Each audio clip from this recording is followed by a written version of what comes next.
Bismillahirrahmanirrahim. Terima kasih Ibu Nita untuk ulasannya tadi. Jadi sesuai permintaan beliau, saya ingin sebisanya saya menerangkannya. Saya sendiri juga terharu Bu, melihat ibu-ibu terharu itu saya juga rasanya alhamdulillah ya Allah, Engkau beri aku kesempatan bagi ibu-ibu tersayang ini, bapak-bapak yang saya hormati, sampai juga akhir di Mafiro. Jadi saya sudah berusaha memanggil-manggil dari mungkin 6 bulan yang lalu barangkali, ya kan? Nah, saya bilang ayo deh saya melihat sesuatu yang baru, dan saya selalu berprinsip kalau seperti ke tempat sesuatu yang bagus saya ingin berbagi dengan teman-teman.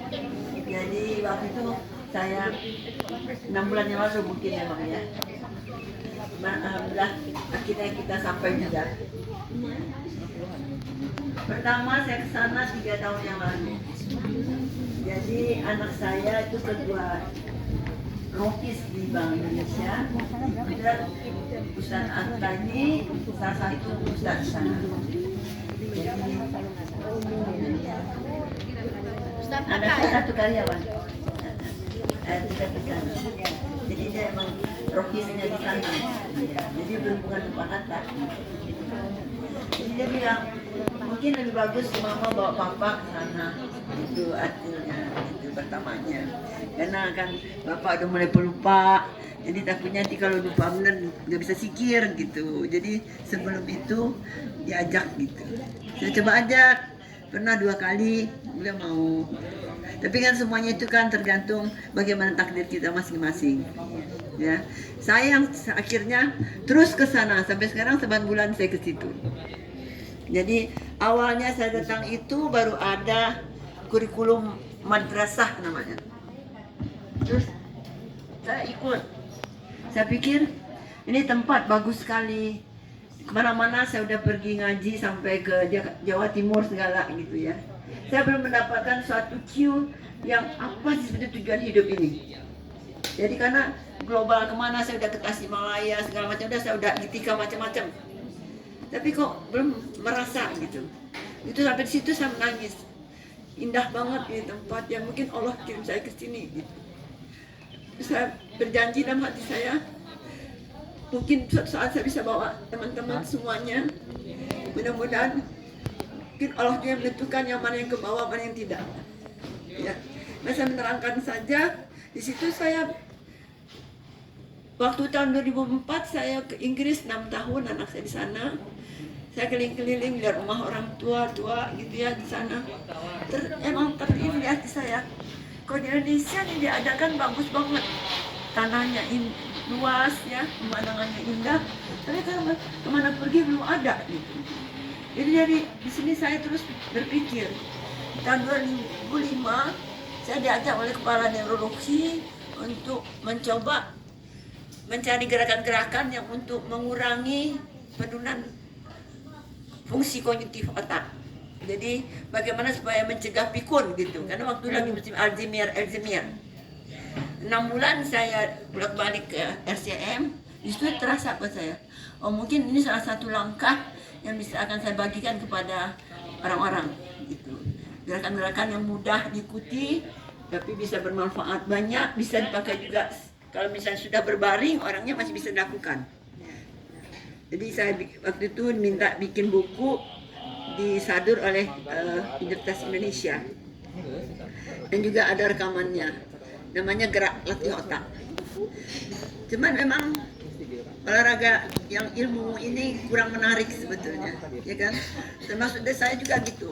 Saya lebih suka yang dinamis segala macam ya, membosankan gitu. Tapi saya berusaha mencari bagaimana supaya bisa dikombinasi dengan menarik. Saya ketemu sama Pak Samyono. Nah gitu, yuk Pak kita bikin rekaman. Dan Rumah Sakit Pelni memberi kesempatan kita rekaman di situ. Jadi dia rekaman yang sekarang ibu-ibu pakai itu, ya.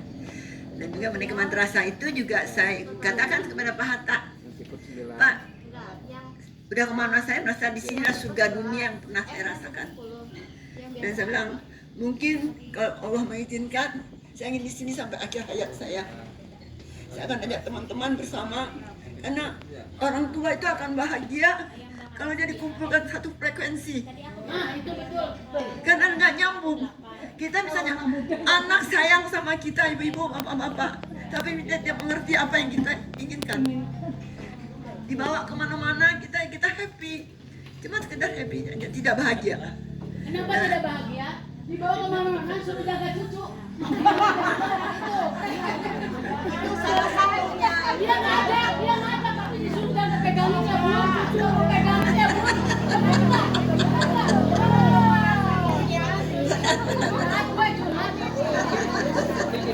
Ya itu, dari situlah saya berusaha berdiskusi sama Pak Hatta. Pak, bagaimana kok ditingkatkan ini? Karena semua orang ingin pulang husnul khotimah, ya kan? Jadi dengan materi yang Bapak berikan ini mungkin salah satu arahnya, ya. Kami semua ikut majelis taklim di mana-mana, benar nggak? Tapi yang kita bawa pulang sedikit sekali. Apa sih sebetulnya yang berguna banget gitu? Nah, dia punya pola sistem yang memang bagus sehingga mudah dimengerti. Dan dia juga ada peraganya segala macam ya. Jadi langsung tersentuh kita. Nah, maka saya bilang kalau ibu-ibu tertarik, mari kita bersama-sama ya. Di situ ada programnya yang 1 hari untuk mengenal dulu. Tak kenal. Bu Silvi dibilangin biayanya.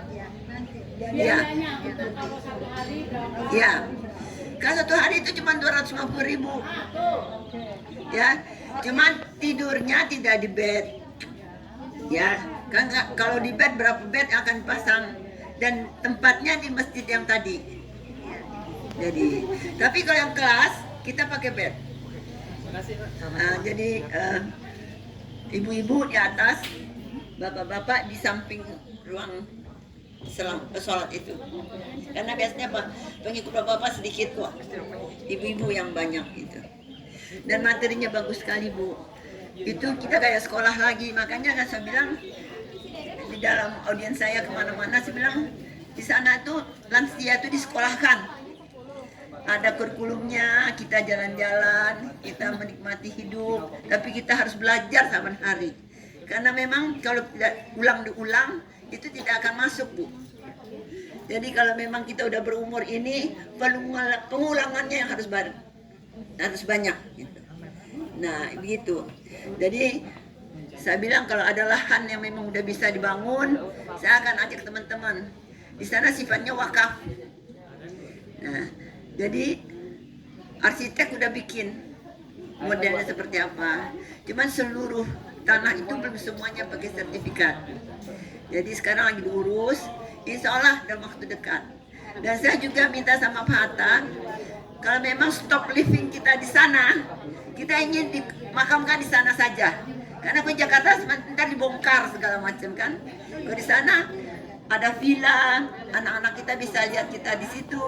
Kalau memang kita udah dimakamkan di situ, mereka juga bisa lihat ya. Dan juga yang utama betul, gaungan azan 5 kali sehari itu akan selalu mengiringi kita. Nah, mungkin begitu Bu. Jadi sejauh itu saya kalau cerita pasti akan menangis gitu. Karena saya berharap mudah-mudahan yang baik saya ini akan terwujud gitu lah ya. Dan saya udah punya konsep, saya kasih sama Pak Hatta kira-kira begini karena saya bolak-balik 6 tahun ke Inggris, beberapa tempat saya ambil yang sesuai dengan kondisi di Indonesia dan juga latar belakang kita sebagai orang Indonesia gitu. Jadi insya Allah ya Bu, mudah-mudahan memang di Diskum banyak yang berminat. Insya Allah saya akan jadi perantara untuk itu. Mudah-mudahan lancar tujuan kita semua, kita bersama di dunia dan bisa dilanjutkan di akhirat nanti. Ya. Karena saya dalam doa saya juga saya bilang, ya Allah, di penghujung usia saya, bila saya teman-teman yang menyebabkan saya dekat kepada Engkau, dan jauhkanlah saya dari tempat yang tingkatku jauh dari Engkau, dan pulanglah hamba dan husnul khotimah itu. Jadi di sana kita belajar ya, saling berbagi, saling mengingatkan, saling menyayangi semuanya. Suasananya enak Bu. Yang datang ke sana itu sudah mengerti gitu apa yang dia maukan. Dan materinya tertata banget, mudah buat kita pelajarin. Dulu saya susah untuk sholat khusyuk. Sekarang pas Allahu Akbar aja, saya rasa Allah melihat saya. Itu yang saya rasakan di sana. Mudah-mudahan ibu juga merasakan itu. Ya, saya ingin bersama-sama, saya bilang sama Allah, semoga engkau beri aku kemampuan untuk mengajak orang lebih mengenal engkau, mengerti engkau, memahami engkau, mentaati engkau, dan merindukan engkau dan Rasulmu. Itu yang selalu saya minta. Saya nggak bisa apa-apa sebetulnya. Allah lah yang akan menentukan semuanya. Jadi mungkin sekian dari saya. Mari kita bergembira lagi. Ini karunia yang memang sangat-sangat istimewa. Tidak ada Allah juga. Kita berkumpul di sini. Nggak ada suatu kebetulan, Bu. Nggak ada suatu kebetulan sama Allah. Kita ketemu di sini juga ada rencana Allah. Karena orang bilang Allah is the best of planners. Kita nggak tahu apa yang ini. Mudah-mudahan memang begitu kita dapat terwujud. Bapak-bapak juga, tolong aja bapak-bapak yang lain. Mungkin dia belum pernah terbayang untuk begini. Karena tak kenal maka tak sayang, Pak. Saya susah sekali, teman-teman tempat lain juga. Hasil ngapain sih jauh-jauh gitu semua, tapi saya ingin berjuang. Di sini perjuangan saya. Saya nggak punya apa-apa, jadi saya ingin bikin sesuatu orang bisa menikmatinya. Itu aja. Sekian dari saya, maaf dan batin kalau kurang-kurang, emang kekurangan saya. Semua kelebihan ada dari Allah Subhanahu. Wabillahi taufiq wal hidayah. Wassalamualaikum warahmatullahi wabarakatuh. Dan sekali lagi, karena kita menyebut sama Klipsa, sekarang kita dengan semangat mengatakan salam Klipsa. Ya, salam Klipsa. Sehat.